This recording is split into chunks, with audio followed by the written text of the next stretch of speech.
Everybody, welcome back to the Insider's Lounge. Today we have another episode, another special guest. Guilherme, thank you for joining me and feel free to introduce yourself. First of all, Chad, as I just told you, I think the project that you have in here is super special, creating meaningful content that can help people to, get insights from others and apply and hopefully achieve their goals. So thanks so much for the opportunity to share a little bit about my story. So I think, I think the introduction is not necessary. I think, whenever you start asking the questions, I think that will come the good part. So I will let you lead us from here. Of course, yeah. It's almost like they can learn from you as we go through. The first thing I always like to get into is your first footballing memories. Just the first memory that you can look back and remember, like, this is why I fell in love with the game. I would love to know. So to be honest, you ask now, and I was trying to think of it, and I would say the first one is me breaking the glass at my house, shooting. And my grandmother was crazy with me, complaining, why why you need to play soccer inside the house. But in Brazil, I think that's pretty common. You are a baby and you already have all the soccer balls around you, all that. So I would say it's the first toy that we have in Brazil is usually the soccer ball. It's interesting. I always like to dive into the childhood of someone because you tend to learn a lot about the way they've grown up and how they experience life. So I'm curious from a maybe European or a North American mindset. I would love to know more about your childhood as a whole, how you grew up in Brazil especially, and how that maybe led you to think differently and do things differently in life, especially in the footballing world. I'll be honest, like I always question myself, like how did I become so passionate about soccer? Because, my parents were divorced. So most of the time I spent with my mom, my grandmother, and my sister. So, not a lot of soccer. Uh, but soccer was always kind of like my favorite thing to do. I'll be honest, I don't know why. But I remember me 5 years old already playing futsal, playing the streets, and calling my friends every day after school, like let's play soccer, let's play soccer. Uh, it's funny because we had like kind of like a math support class in the morning whenever I was growing up, because usually I would go to school from 1 to 5:30 p.m. and we start going because the director from the school told us that after that class we had 1 hour in the court that we could play futsal. So it was funny because in the beginning you had like three girls, like super smart girls in the class learning more and more and more. And then you would have like 25 guys. They are just you kind of go 1 hour for the class and then play with soccer 1 hour. So, and I remember that kind of they removed the court from us and we kind of make balls with papers and tapes and, we had tournaments and all that. So, that's kind of a little bit how I started. Watching soccer, I'm a big fan of Vasco da Gama. So, watching the games, going to the games and seeing the environment, to be honest, I had a friend that's a big Flamengo fan and he has been the first time in the stadium from Vasco. And he said, I think that's the most cultural soccer place I have ever been in my life because kind of is in the middle of the favela, so it's like, you have the richest people there and, the very low income people and everybody together loving the game and interact and hug each other when Vasco scores and throwing beer to the sky. So that was a little bit of my background growing up, like playing soccer everywhere, watching Vasco, going to the stadium, dreaming to be a soccer player one day. That was the only option I in my whole life was like, I want to be a soccer player. And that was funny that, I'll add that for the next questions. But there was a point that I realized I couldn't play soccer anymore. But I truly kind of was like, I cannot leave. Like soccer was everything in my life. Like what am I going to do now? So that was a little bit of my background growing up. Yeah, so let's dive into that playing career. One of the first things I found interesting about it was that you actually ended up moving to the U.S. to come to school and play in university. I want to know the inspiration behind that, because that's not a common pathway or something that just happens with Brazilians moving to the U.S. So I'd love to hear sort of the inspiration behind it, the idea behind it, and then ultimately how that experience was being in the U.S. playing as a student athlete and balancing school and soccer at the same time.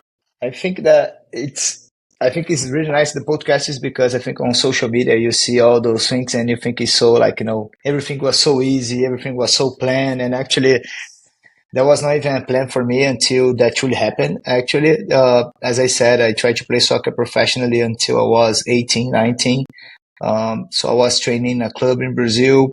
I was kind of sometimes training with the first team, sometimes training with the U20.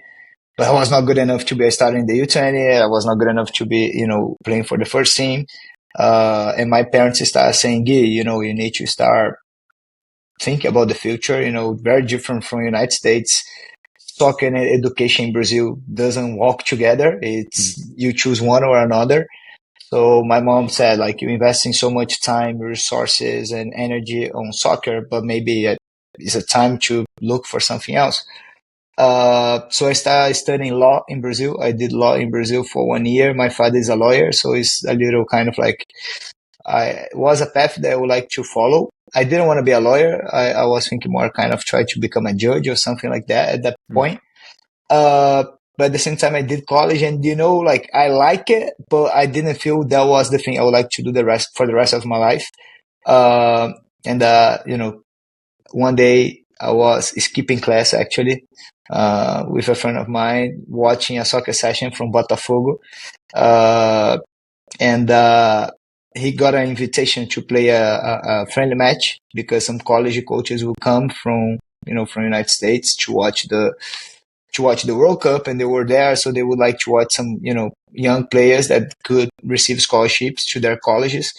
And he didn't wanna because he wanted to live in Brazil at the time. And I said, can you try to help me out and get this opportunity?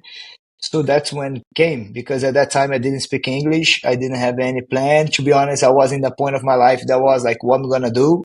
I was thinking already like I wanna leave my parents' house. I wanna kind of start building my own destiny. I wanna, get out of my comfort zone. So I saw that as an opportunity to do that. I didn't have the plan. Look, I want to go to college. I want to play soccer. I want to, work in the United States afterwards.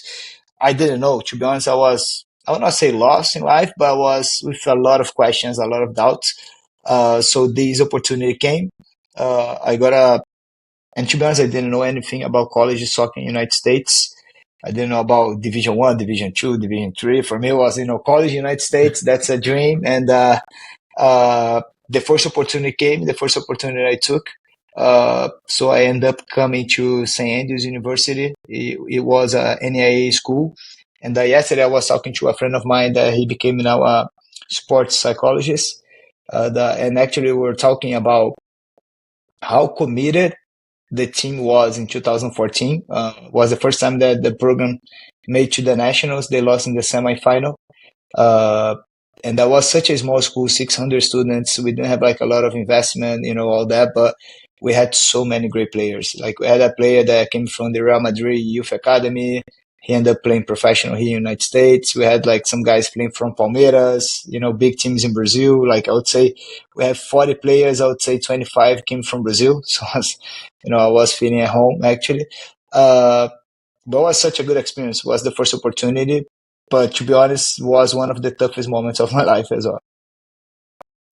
You ended up getting your bachelor's in political science and I believe government as well, and then your MBA later on in your career. I'm curious your learnings from both of those. I know it's sometimes interesting to see like, okay, they got X degree, but now they're a football coach. So how does that work? So Yeah. I'm curious the learning that you gained from the political science degree and then also your MBA and how you're able to bring that into your daily work now and sort of use the skills from those degrees. For sure. I think that's a great question, but can I just say a little bit about college? How was the Of course. Yeah. experience? Because I finished, but I think that is important to share. So when I came, I truly couldn't speak English. It was extremely hard transition for me because it's you go into college, but you truly focus on soccer, right? And yeah, the first question my college coach asked me was, "Did you make your schedule already?" And I was, "What?" And I had to pick my classes.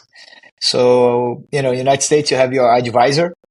So my advisor didn't realize my English was not good. So, I got two communication classes and all that. So my first class was a communication class actually. And my professor saw, "Oh, are you a new student?" So yes. And he said, "So come here in the stage. You have 5 minutes to introduce yourself to the students. Talk about your life." And I couldn't, you know. And to be honest, I think that was a very important moment of my life, this experience, because I was in my comfort zone. Every time I had my family, if I didn't like something, I could run away from it. And I remember when I had to walk to the stage and I looked to the students and everybody was already laughing at my face because I looked like desperate. I saw the door and I was thinking like, let me run away, let me give up on here. Uh, but actually I was like, my parents are making an investment to be here. Let's try the best I can and see where this is going to lead me. So I think that St. Andrews University was such a extremely important lessons for me there. I think that's what I tell people. Like a lot of times we have tough moments that teach us lessons that we can use in the future. Uh, so I joke now, and that's a tip for all the international students. The best way to learn English is for you to find an American girlfriend. That's the best way. I was there in college for 2 years and I couldn't speak a word. And I started kind of dating this girl. And I tried to run away from her, to be honest. And she held my hand one time and she said, "You don't have to be scared because I'm going to teach you." And I promise you, in 6 months, my English got, flying. So she was extremely important for me. And everybody tells me, "Oh, it's impossible to learn English. I have just Brazilian friends and all that." And I tell them, like, go try to find someone that you can have fun, that you can Mm, interact in a good way, enjoy life a little bit. If that doesn't take you anywhere, at least you learn the language. mm, So that truly helped me a lot. But on your second question, I think that I think when you political science and management, I think that the most important thing for politics and the most important thing for organizations in general is the people, right? You're always trying to mm, provide something to people around. You need to manage people. You need to use people to achieve the goals that you have. At the same time, to deliver something to people around you. Uh, I would say the political science taught me a lot about organizations, hierarchy, policies, uh, have a direction. And at the same time, I think in management, it's like how can you maximize the use of the resources that you have? What's actually doable? What's not doable? Have like a real path, because I think a lot of times, as I was speaking here, you have all this beautiful plan that you think you're going to deliver, but it's not realistic. So I think the management MBA helped me a lot on kind of uh, knowing where you want to go, plan the path that you're gonna go, and create the steps together, and have the organization. And I think that's extremely important. I think a lot of times here in the United States, that's something I see a lot in the clubs that I have worked with, is like they all have like such amazing ideas and help a lot of people, but I think they don't focus so much on the path. How can we actually get there? And sometimes they get lost in the middle because you can plan the perfect path, but you're gonna face adversities. So I think the management helps a lot on that. But to be honest, Chad, I think it goes back to people. I think any position you have in sports is about managing people. Manage your players, manage the sponsors, manage the stakeholders, manage the people around you. If you work with youth, manage the parents. That's I would say is the hardest one. Uh, but it goes back to like all of them. They truly want to have a chance to achieve their goals. So if you are real to them, you communicate well, you're honest, you're transparent. I think that helps a lot. And that's a big lesson I have learned so far. It's if you set expectations from the beginning, I think everything gets easier, because I think a lot of times, even not in a bad way, but like people have all these good intentions, but sometimes things don't work the way that you expected, and people get mad at you. But like sometimes run away from your hands, And I think that if you set uh, reasonable expectations from the beginning, I think that helps a lot the work. So then post sort of your bachelor's degree, you ended up staying in the US, and then you also had a bit of a playing career in the US, but also in other areas. I saw Qatar, and then you obviously grew up in Brazil. So you've been able to kind of you've played multiple areas around the world. So you've been able to see different cultures, learn different ways of football. So I'd love to dive back into sort of the playing side as well and see if you can speak on some of those experiences on more of those levels and sort of the different environments that you were in. I was having a conversation right now about whenever you become a coach, you need to understand more the game, right?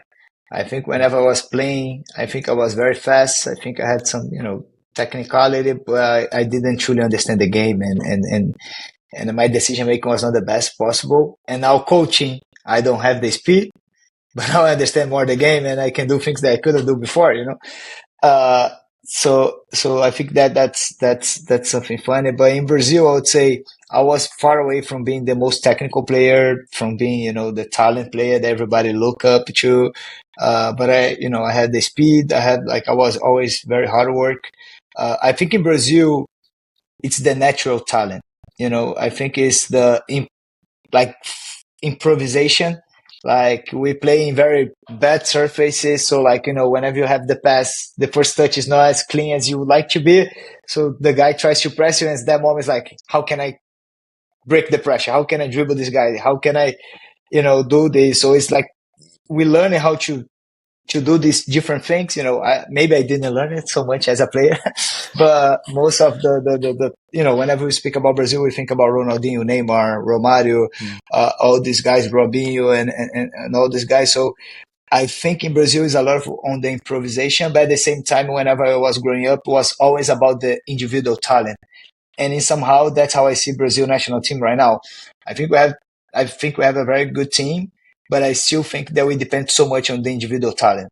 And if we think on the World Cup last year, Neymar against Croatia, like the goal that we score, individual talent. We did a good game, but as a collective group, we could actually win. But Neymar, I think Neymar is a player that everybody underestimated, but I think Neymar it's top of the top. And I think whenever he stopped playing, people will appreciate him more. But the individual talent there, he could score the goal, and then the collective we concede the goal that should not have been considered. So I think in Brazil that's the biggest problem. I think we emphasize so much the individual talent, the technique, the dribbling, all that, but we forget about the collective in somehow. I think United States they already emphasize so much the collective work, the intensity, the hard work, very direct game. I still think that's a lot of long balls, to the wingers. Most of the teams here play a 4-3-3, ball behind. And one thing I learned as a coach is you cannot play middle block in the United States because if you don't play middle block, they will put this ball behind you all the time. And in Qatar, I'll be honest, that was an environment that surprised me a lot, Chad, because whenever I went there, like I think Qatar now is getting more, everybody's looking out to Middle East because of Saudi Arabia, but Qatar is literally on the side of Saudi Arabia. And the club that was there, Al Duhail, is the club that the king of Qatar owns. So like 70% of the national team was training besides me and training with me. So very good players, very technical, but I would say very, very soft. I would say like they don't want to work really hard. If things don't go their way, they just kind of, they give up a little bit very easy, but very technical, smart. Uh, I think in Qatar they try to play more similar to Brazil in somehow. I think United States is more physical game. I would say it's more compared to England, right? I think that was a conversation I was having these days. I think you don't have a lot of kind of like a tic-tac or a team truly valuing the possession here in the United States, and I actually was talking this to them and to some coaches today, and I said, like, I think Union Omaha in USL1 is the team, in my opinion, that tries to play more the possession, try to manipulated the game in somehow. And if you see MLS is so physical. If you see USL Championship, in my opinion, the physical is even bigger than MLS in somehow. Uh, so I think the United States is going to transition that they're going to value because the player of the future, he's going to have to have the mentality, the decision making much more accurate that we need right now. So I think United States is going to have a big transition for the future. We speak about the American dream, someone who comes from a foreign land to the US, becomes educated, goes through adversity, and ends up building a life and a career and a family and so on. And I think you're sort of a perfect example of this, of a young Brazilian, almost boy in a sense, I guess you could agree with me, when you first came over, got your education, learned English, and then continued to work in the US. So I'm curious your inspiration to be willing enough to stay in the US and build a career here. What was the sort of inspiration behind that? I think the United States helped me to become a man. I think I came here as a boy, so I think all the experiences and learning the challenges, the hardships, the giving up on spending time with my family, giving up on spending time with my friends. And whenever I came, I was 20, uh, for a purpose that I didn't know actually what purpose this was. But whenever I stopped playing soccer in Qatar and I came back and I became a coach, I kind of truly found myself. I discovered that coaching and working with soccer fulfills me. I think that's my purpose of life, is to help the kids to have the information, to have the environment, to have the opportunities that I didn't have it when I was a player. Uh, so I think that was the biggest inspiration for me, because one thing that I I never thought about leaving actually United States. I miss Brazil, to be honest. Recently, I have been thinking like, I would like to spend like 1 year in Brazil, just working in a club there, learning, seeing things and, a different context, and then come back here with more experience. Uh, but I would say that, whenever I put so much effort to be here, to conclude my bachelor and then my MBA, and then starting coaching and seeing the difference I was making to the kids, uh, I think the team that I had at the time, whenever I had to make a decision if I wanted to stay here or not, I think that truly inspired me because I saw the difference I was making to the kids. I also was seeing the future that, I think everybody says, oh, United States in 20 years is going to be the best place in soccer. Oh, United States in 20 years is going to, and this 20 years has been, 3 times already. But actually, I think there's so many good things happening in soccer in the United States, so I think the future is extremely big in opportunities. You see now Super League with the women's side, maybe, having relegation with USL. I think college, you have USL too. You have, there are so many opportunities here. And with the facilities and the structure that's very hard to find elsewhere in the world. Uh, so I think the opportunities and seeing that I could make my living out of the purpose I have, uh, was truly what inspired me. Uh, you know, from the conversation that you had with Andre, like, whenever you work with soccer in different parts of the world, sometimes you cannot make a living out of it. You need to work with soccer and you need to find another job and then another job. And that's what I tell everybody is like, to work with soccer, you need to study, you need to prepare so much in so many different areas that if you're truly doing a part-time as a soccer coach and you have 3 different jobs and, you have a full-time job elsewhere, how good can you become as a professional? Because that requires a lot of investment, So that was for me the big part as well. That here I could truly prepare myself to become better every day.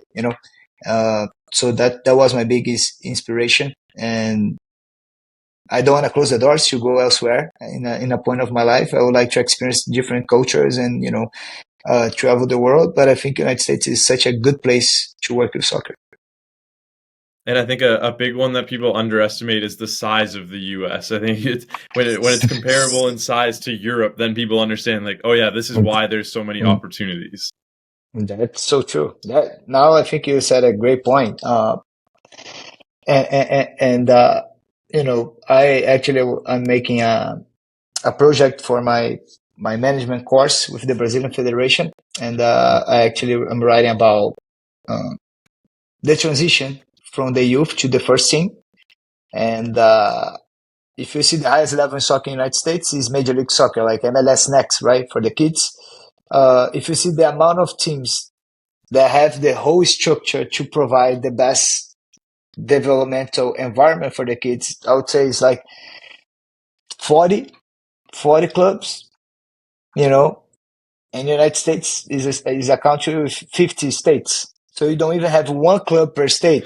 And if you go to Brazil, like if you go in Rio, is Brazil, is Vasco, Flamengo, Fluminense, and Botafogo, the big four teams, and you have 20 small clubs around, and you don't even have one club per state in United States. So there are so many opportunities. There is a lot of opportunities for people that want to come here and do a serious work and try to, there is you need to pay a price, because whenever you come with a different idea, a different structure, there's always people, no, I don't want to do that. There's, you need to kind of pay the price a little bit.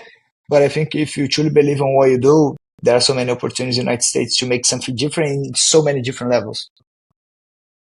So let's get into the coaching career now. So you first started coaching with your university that you originally played at. Then you moved your way up and you were coaching in Lake Nona, and now you're at One Knox. So can we get a little bit of an overview of some of the experiences you had, and then we'll dive into a little bit more of Lake Nona and One Knox now. So my mom is a psychologist, and sometimes she works with sports psychology. And her mentor was called Manuel Sergio. He's from Portugal. He was a professor for José Mourinho, Jorge Jesus, and so many other top coaches. And this guy came to my house on vacation, I would say like every once in 2 years. And this guy always told me, oh, you need to be a coach. You need to be a coach. You need to manage the human beings. Nobody cares about the human beings. Everybody cares about the athletes. And if you focus on the human beings, you're going to be successful. And I told him, I want to play soccer. I don't want to coach. I don't want to coach. And to be honest, that was never an option for me. And it's funny that what he said nowadays is such a thing that everybody says. Like everybody now cares more about the human being. Maybe not everybody, but it's something that everybody realized how important it is to take care of the human being first and then the athlete.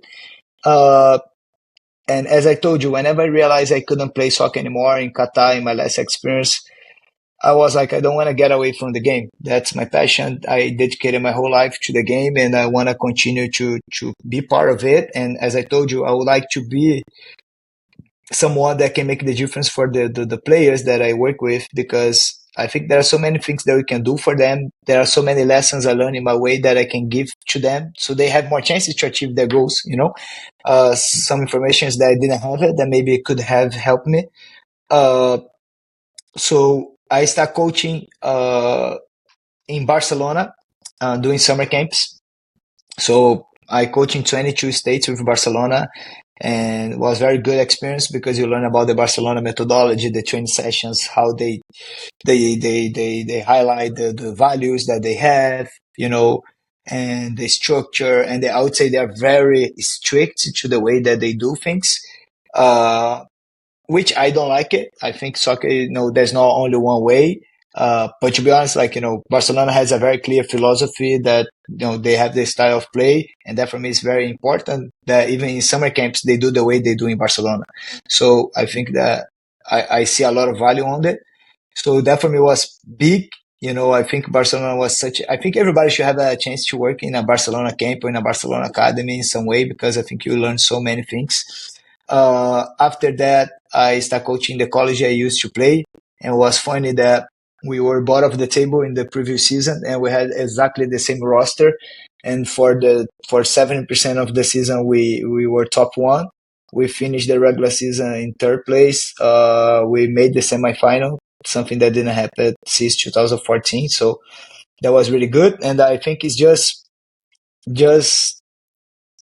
understanding the players, understanding the questions they have, giving more attention, showing them how important it is to give the best every day, and try to find a collective goal. for the team. I think nowadays it's very hard because everybody, with social media, everybody's comparing themselves with each other. So it's all about themselves. The ego is very big for everybody. So I think the major part of a coach is find a collective goal. Because one thing I learned in Fluminense when I went there was uh, collective effort bring individual rewards. And that's what I tell them. Like, if you guys work together as a group and achieve big things as a group, you all gonna have individual rewards. So after college, I went to Nona. I started coaching the recreational program, which all the parents hate me because I was trying to teach the right way, like kind of a little bit like in Brazil, a little more serious. And here recreational is more a fun environment for the kids to truly play around. It's not very specific in soccer; it's more general. Uh, and I struggled there because I came from college to recreational, so it was kind of. And I was reading the book from Johan Cruyff, My Turn, and he said that whenever he came to the United States and he started coaching the club, he had a contract that he had to coach for the community sometimes, and he said that he hated it because the kids didn't want to do the things that he wanted to do it until he realized it was not about him, it was about the kids. That helped me so much. I was like, that's not about me, it's about the kids, what they want to do, how they can have fun, how they can get something out of it. And I think that's extremely important as a coach. A lot of times we struggle because we're trying to focus on us and not in the players. And, and we are a giver. We're not there to receive anything. We're there to give to the players the instruction, the good environment, the good feedback. So I could learn from it. And then I went to I think it was a U13, like the second or third team in the academy. And they lacked so much the technical part of the game, Chad, that was funny that, they couldn't even pass the ball, receive the ball. And for me, it was a big challenge because I was like, I don't care. They are 13. I'm going to expend the rest of my training sessions teaching them how to pass the ball, receive the ball, and do the basics. Because, without the basics, the game gets too annoying. Because if you don't have the resources to play the game is annoying. You don't like the game. You don't enjoy the game, It was funny because actually after 6 months, I think I lost most of the games, but the kids started playing very good soccer. They were able to pass, receive, and all that. And the parents started liking me, even losing the games, because I told them, look, guys, we struggle on this and this. That's what I told about expectations. I told them, look, if you guys are willing to lose the games, but your kids should get better as players, let's do this. And to be honest, we played many good games, but we couldn't score. So a lot of times we lost 1-0 by one mistake, but it's part of developing. And then I got a team that was, they were like a 2010 group in Lake Nona, and Lake Nona is a very wealth neighborhood. So I had like kids that, the mom is the general manager for the United States Tennis Association. You had engineers. There was a player that his father was the top 3 golf player in the world, all these type of things. So managing these ego there was very tough. Amazing people, but whenever things don't go to their kids' way, it's you become an enemy. So for me, it was a big lesson how to manage that and help the kids because, I think this is something that I in Brazil, soccer is the way out. A lot of people live in poverty conditions in Brazil, and soccer is the only way to make money and help the family and provide a better future for the family. In the United States, it's not. In Brazil, we joke that if you have a full fridge at home with a lot of food, you're not hungry. And I think that's one thing that in the United States we struggle a lot because the kids don't need the game. The game is not going to change their life. It's not the only solution they have. So they're not hungry. So I could kind of find ways to make these kids hungry. And that team, in my opinion, was the most special team that I coached so far in my life because we start winning every game and we start kind of like playing a beautiful soccer and they want to win and they enjoy it. And sometimes they became a little too cocky. I speak a lot about confidence, but sometimes went beyond what they should have. But it was such a fun environment. And then I coached the 2018. That was the best team in the academy. We won the state back to back. They went to regionals. They won the regionals. And then I had the chance to come for USL2. That for me was like I think was the turning point in my life because you have I think United States, actually, I say that a lot. It's, you have so many great professionals, but it's very hard to get the opportunities because there are so many people from, different countries that they have done things in their country and they are so successful and they have the experience and they have that, but sometimes they struggle in the American environment.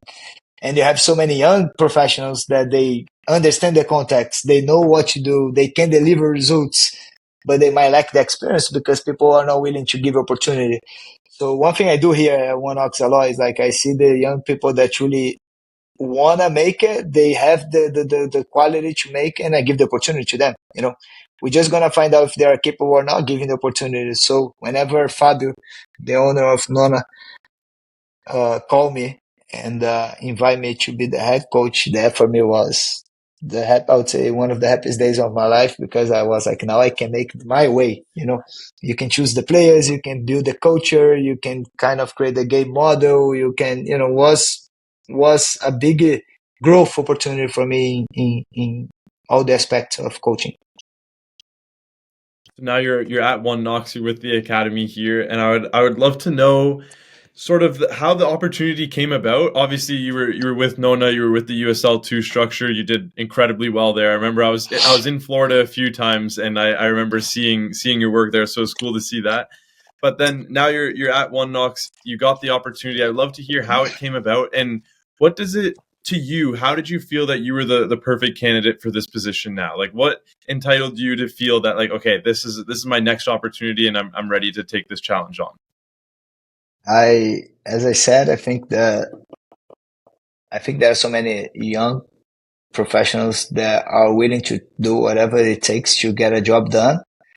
And I joke here that I'm a little off. If you're gonna give me a job, I'm gonna make it happen. So I think this confidence and that's something that a lot of individuals and young professionals need to have, is trust in themselves.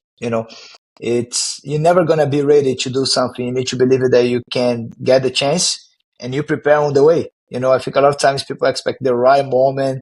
Oh, I need to learn this and that before. You need to take the job, and on the path you find the solutions, you learn the things that you need to learn it. And if you truly believe in yourself, if you manage people well, if you find the right people to help you out, to build a team that are aligned and they have the same mission, I think everything gets easier. uh, but the opportunity came here because I think, like, I gave my life an honor. I think I did everything I could. I gave, like, literally all my effort to make the non-FC program uh, successful.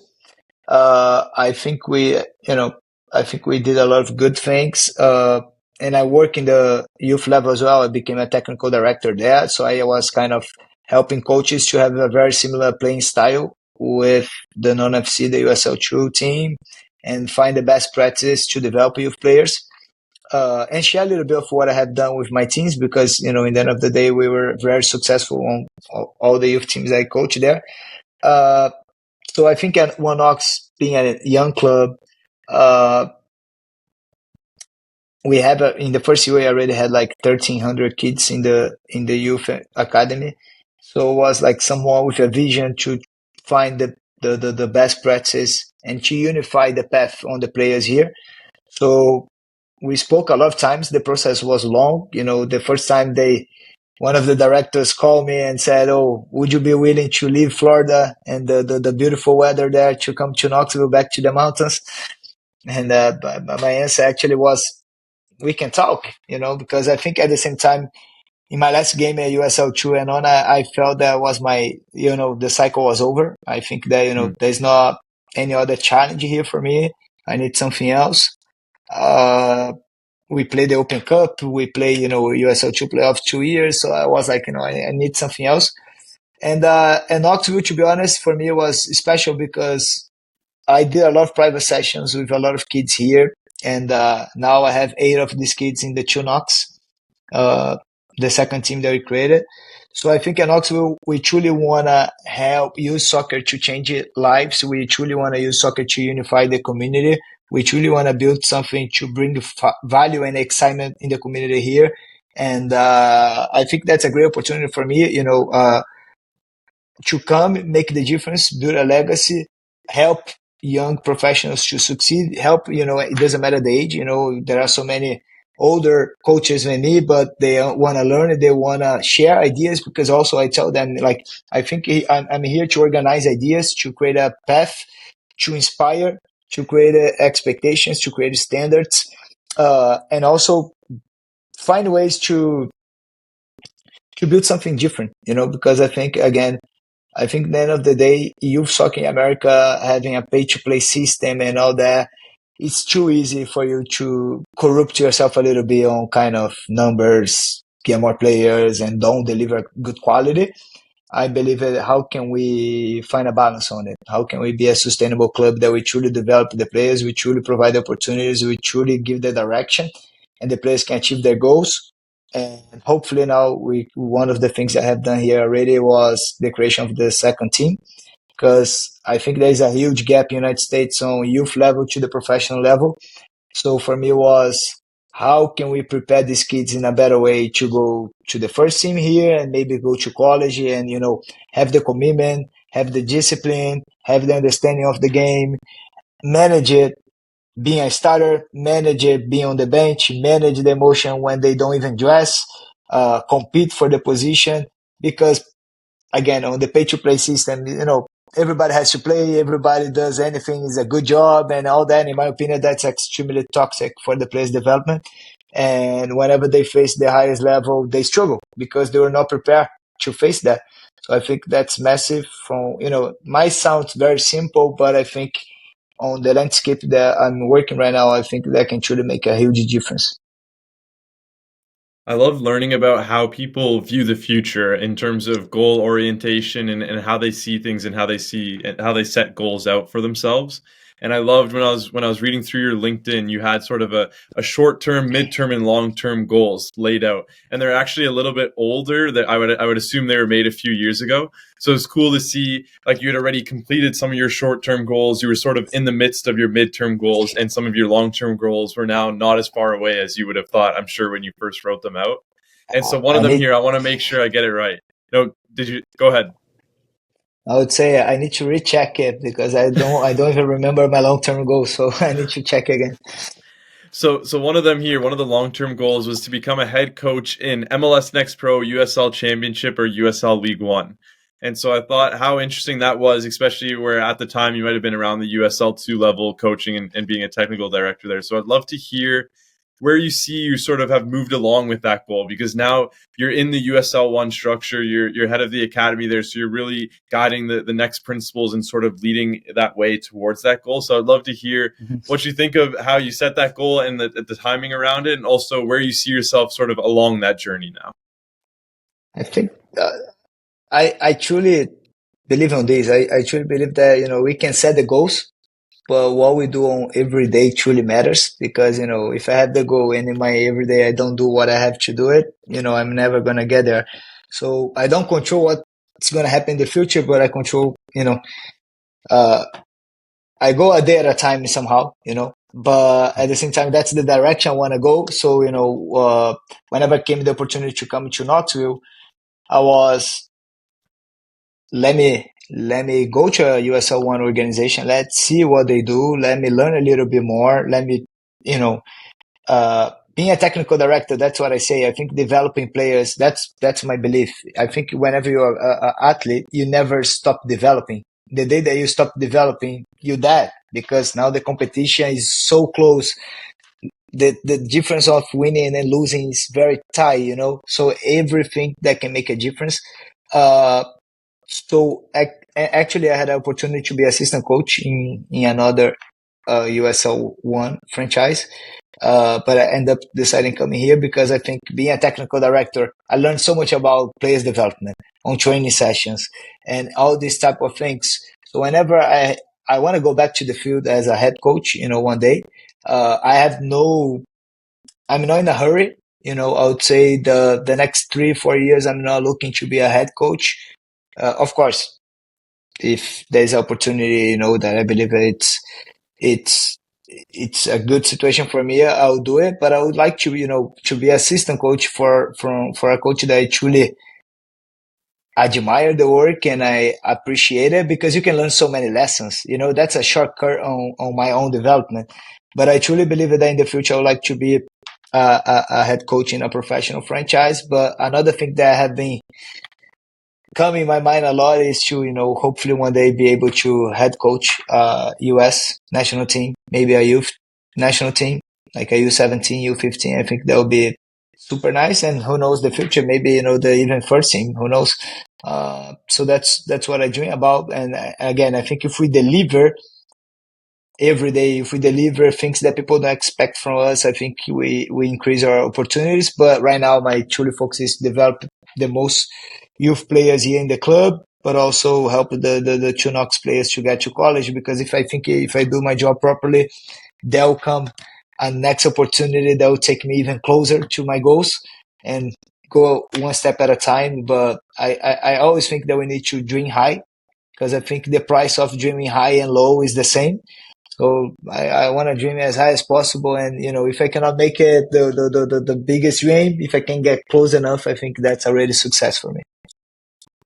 Yeah, and I think one of those key principles of that is to actually tell people and let others know your goals, because then it almost gives you a little bit of an inner pressure of you have to keep working hard towards them in order to get to where you want to be. So true. And one thing's crazy that before I became the USL2 head coach in Nona with I was in Tampa Bay Rowdies Stadium with my wife, and I told her, we're gonna be here. I don't know if in 1 year, 2 years, or 3 years, but we're gonna be here. And 1 year and a half later, I was there playing against them. So I truly believe on that. I truly believe on saying things to the world. Maybe it comes back to you. So I try to be very positive on the things I say because I truly believe on that. And it goes back. It's not just saying. I work every day 100% to be as effective as I can be to achieve the goals I have. And I think saying those things plus the work I do every day maybe can take me to achieve the goals I have for my life. And even better, sometimes life surprises because whenever I became the USL2 head coach and on in the first year, I didn't expect that. That happened earlier than I expected. So I think sometimes life surprises in a very good way. You mentioned the development side and how you almost chose the role of becoming a technical director rather than an assistant coach, where you can really learn those principles and gather more information around that side.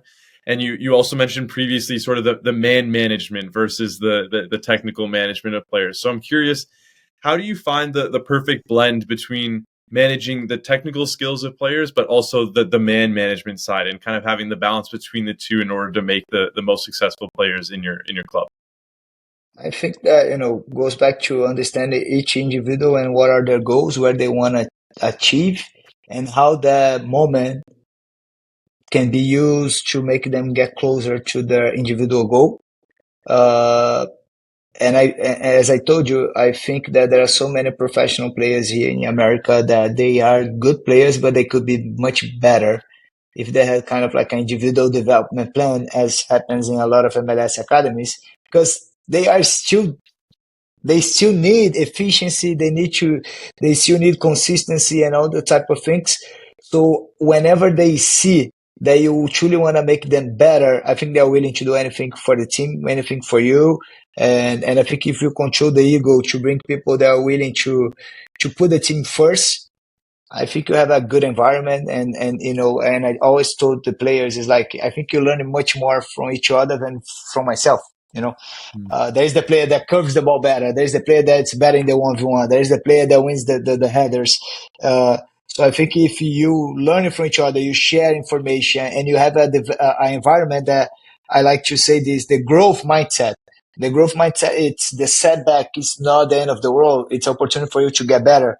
So I think if you use the setbacks as an opportunity to get better, you're going to get better a lot. And if you have the humility to recognize that you can do things better, and if you truly believe that you can build something meaningful and special and have the players motivated and engaged to achieve this collective goal, I think it's much easier. And that's what I tell them. And on, for example, I always told them, like, if we play the way I see us capable to play, if we win the games the way I believe we can, if we dominated the league the way I believe we can, that for me hurts a little bit because I truly think that we could have gone far. And I think we could have won the national champions, in my opinion, in both years. It's soccer, you sometimes you might have the quality, but doesn't come. Man City took forever to win the Champions League. And in my opinion, they were the best teams in multiple occasions. But then the collective effort helped a lot of these players to go to the professional level. We didn't achieve the national championship, but 6, 7, 8 out of these guys, or even more, now to be honest, I don't know the number exactly, achieved the professional level and they got the professional contract. So that's what I'm saying. Like, I truly believe that whenever the collective works really hard to build something meaningful, there will be individual rewards. And I think whenever the players see that you truly want to bring value to them, not just on the field, because a lot of these guys, they don't know anything about the psychological side. They don't understand anything about the financial side. So, for example, I brought a financial manager.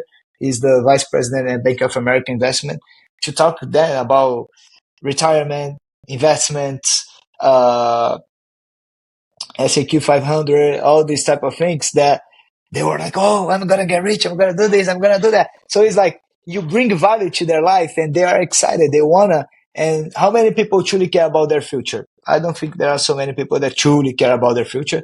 So I care a lot about them, and I have a lot of good relationship with the players I coach and all that. So I truly try to make something different in somehow. And I believe that when it's the man management, it's to understand what they want to and help them to get there and bring value in a humanic way, right?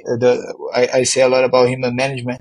It's understand the limitations of the human beings, understanding the weaknesses of the human beings, because a lot of times it's much easier to blame others than take the responsibility. But if you help them in a good way to see those things and develop and become a better person, I think if they become a better person, it's much easier to work with the player. You mentioned earlier the second team that you've now brought to One Knox and sort of starting to initiate that pathway from academy to second team to first team.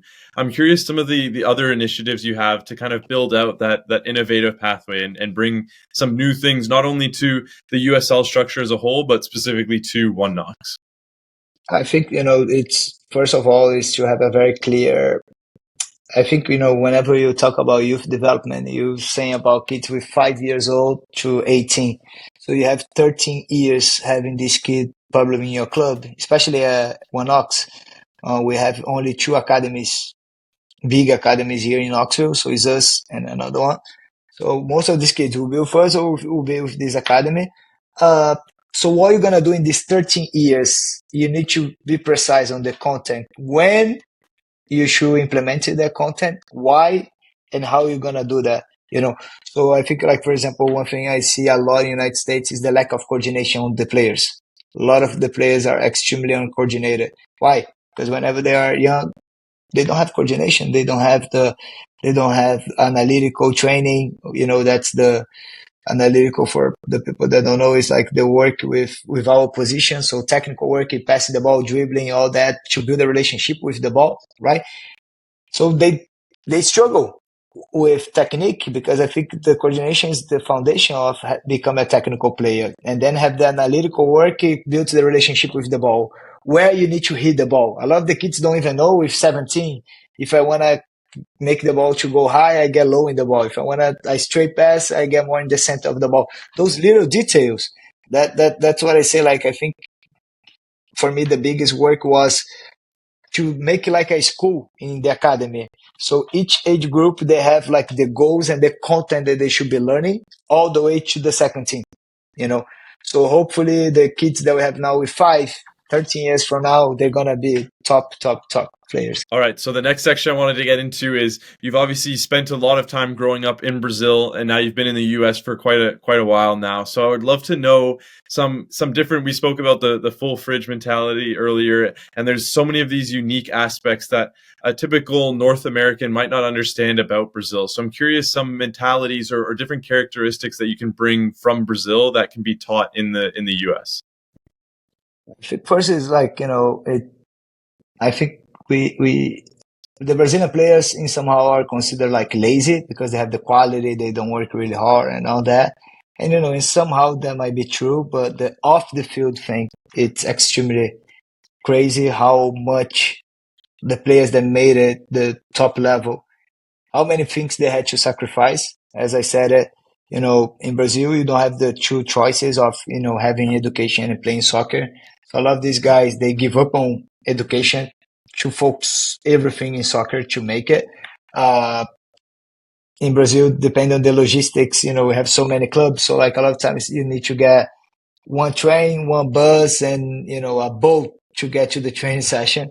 So that takes 3-4 hours a day to go. You train 1 hour, 2 hours, and then you go back. So like more 4 hours.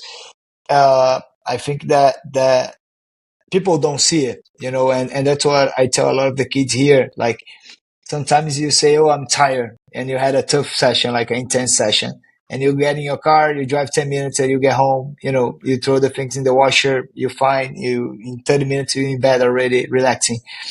In Brazil, you have 4 hours to go back to your house.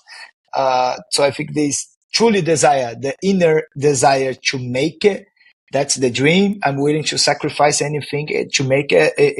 I think it's extremely big because I can guarantee that I would say 90% of the any boy or any boy in Brazil dreams to become a soccer player, and they truly try anything possible until as late as possible to make it. Uh, but at the same time, I think there is a big illusion in soccer overall is that in Brazil 1% makes over $40,000 a month, which is a good salary. So also I think there's a big illusion that everybody thinks I'm gonna be a soccer player, and what they picture it's to be part of this 1%. But the reality is very different from that.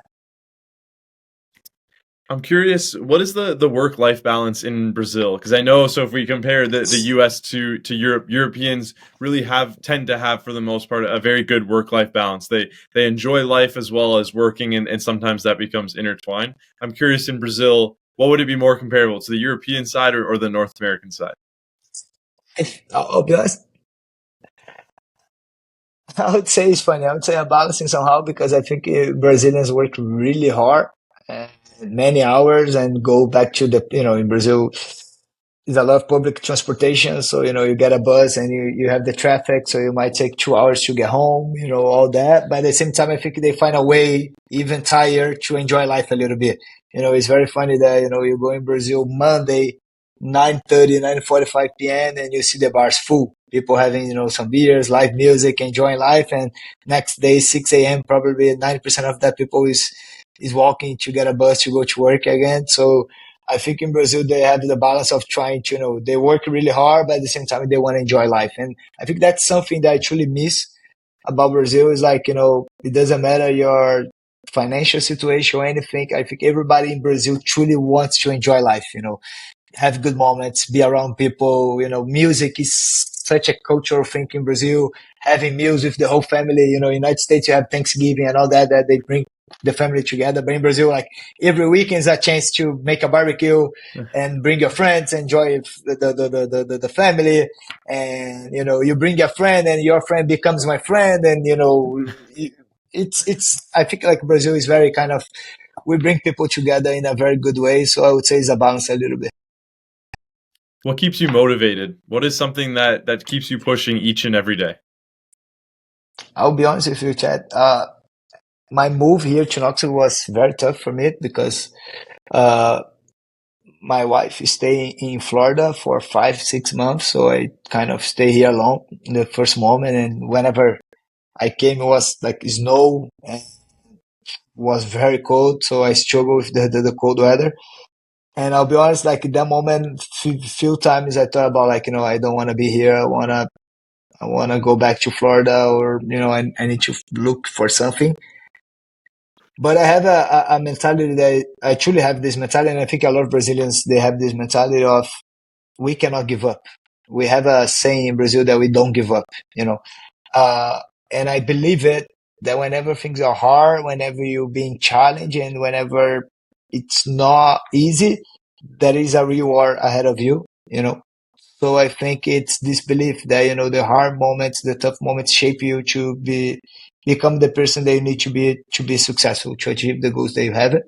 So I would say maybe that's not the motivation, but that's the discipline to keep going. We've spoken through your career, and you can see these highs and lows. So you first came to the US and it was a big low because you couldn't speak the language, but then you found a girlfriend and learned the language, and then your playing career didn't really pan out the way you wanted to. So you've constantly had this like roller coaster of emotions. I'm curious if there's a certain event that you can look back at, a certain challenge that you faced that you can look back at now and sort of use that as a sense of motivation that can keep you going and kind of find a new fire inside of you to keep pushing. I think, what you just said is so perfect and goes to what I told you about the growth mindset.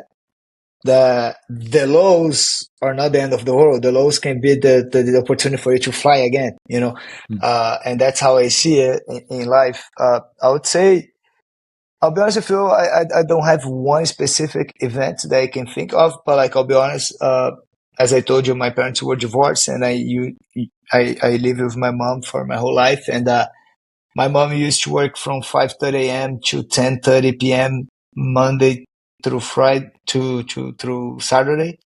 And a lot of times I would see her getting home and just laying down on the couch and sleeping without eating dinner and anything. And next day she was doing that again to give me the opportunities she gave me, to give my education, to give me the opportunities to grow. So I think in somehow it's like I think I feel the obligation to honor my parents and everything they have done for me. Uh, and yeah, I think that what truly keeps me going is my energy every day. If someone's listening to the episode now and has inspiration from what you've said, either your journey or the things you've gone through, but also just some of the mentalities that you have and the unique characteristics, what is some inspiration or maybe some guidance that you can give someone listening in now that might be inspired by your story?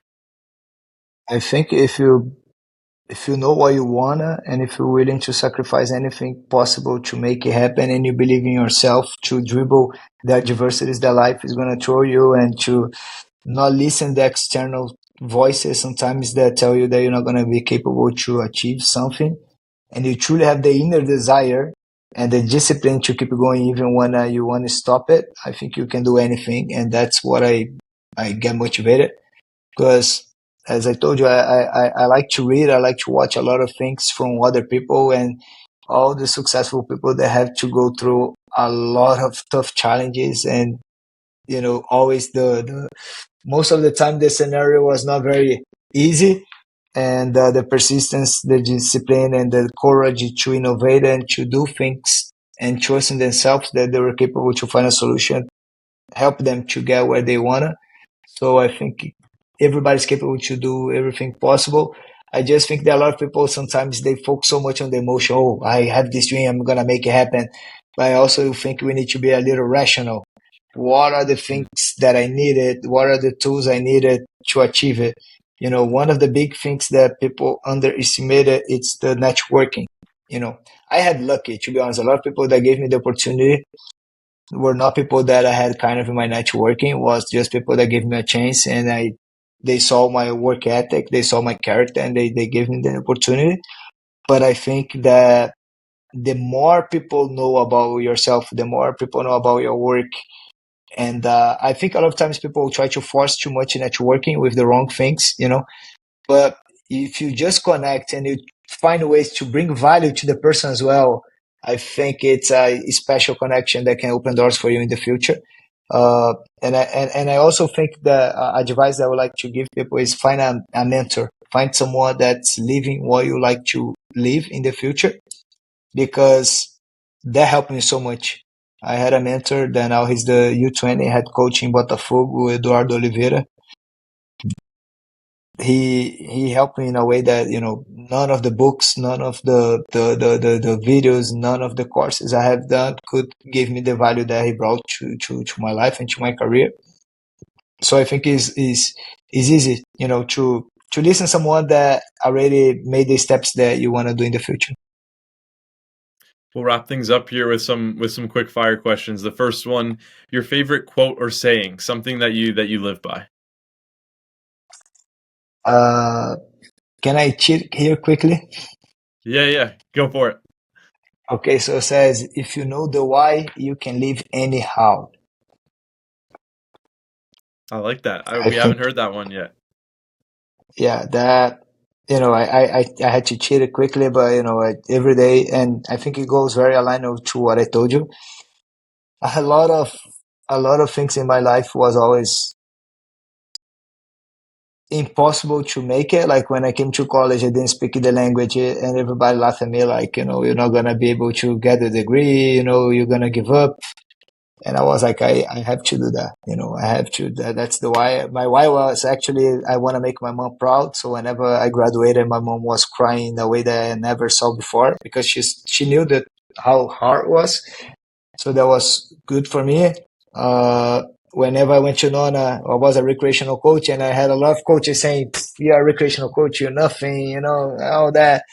And I was like, man, I'm gonna deliver something. I'm gonna deliver something. So whenever you know your why, the how is easy, and that's what I think everybody needs to believe it because it's not easy. We make mistakes, we learn from the mistakes, but if you truly believe and keep going, you're gonna find a way.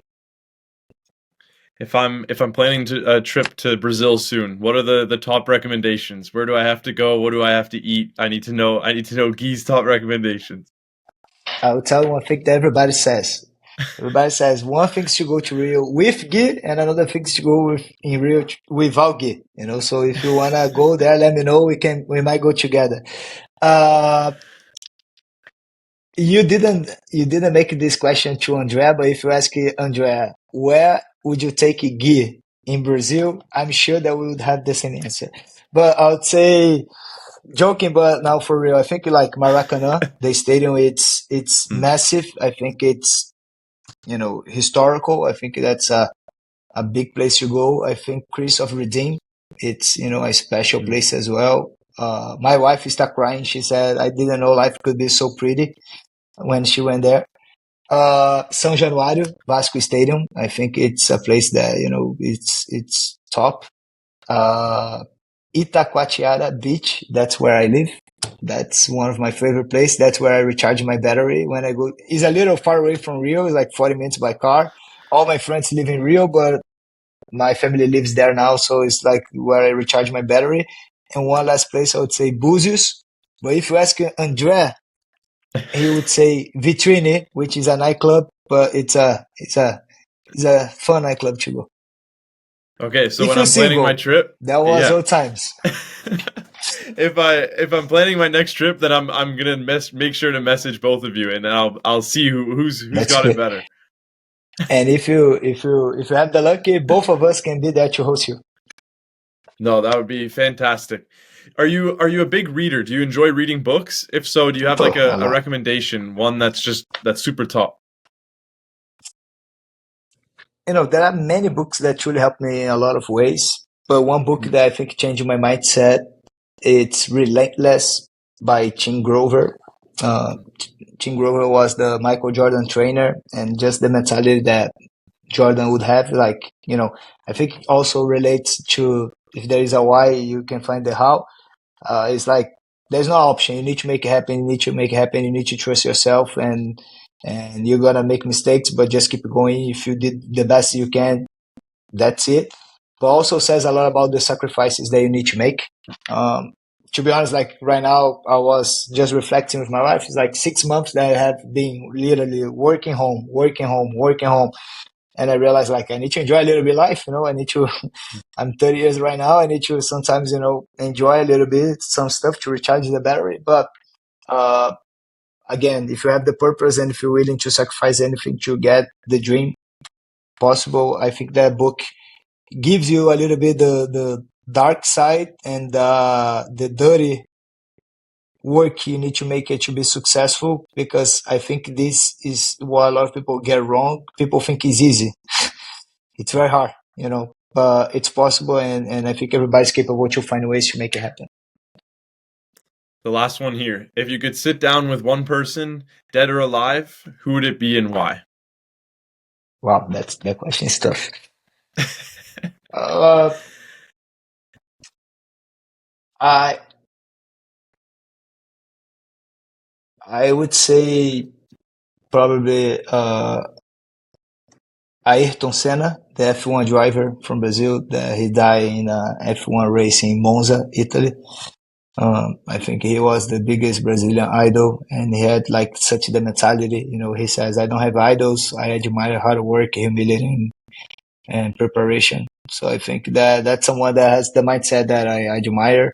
So I think I could learn a lot from him. But if I could choose like a live person, I would say maybe between Pep Guardiola and Jose Mourinho. I think these two guys are top of the top of coaching and people management. So I admire both of them a lot. Guy, I appreciate your time. It was a super insightful episode. I'm glad we got to sit down together. If there's any last words that you have, if you want to shout anything out or let anyone know anything, you're welcome to, and then we'll wrap things up. No, first is just say thank you so much. Such a, as I told you before, the questions were extremely good, different from a lot of podcasts that have been already. And just to leave the last message is, again, is believe in yourself, know what do you wanna, do not distract and go to a different direction, because I think a lot of times people focus maybe money first, and then they go to a different direction, then they want to come back and they waste 2, 3, 4 years that were extremely special for them. So if you know where you want to go, just keep going, do not lose the focus, make connections, prepare, because I think preparation is extremely important. Sometimes the opportunity comes once in a lifetime, right? So be ready to deliver when you have the chance. And do not stop studying, do not stop preparing yourself, do not stop developing you as an individual, because in the end of the day, the professional you are comes 95% from the individual that you are. So I think that's extremely important. Brilliant. Very well said. Thanks again for coming on, and we'll talk soon. Perfect, Chad. Thank you.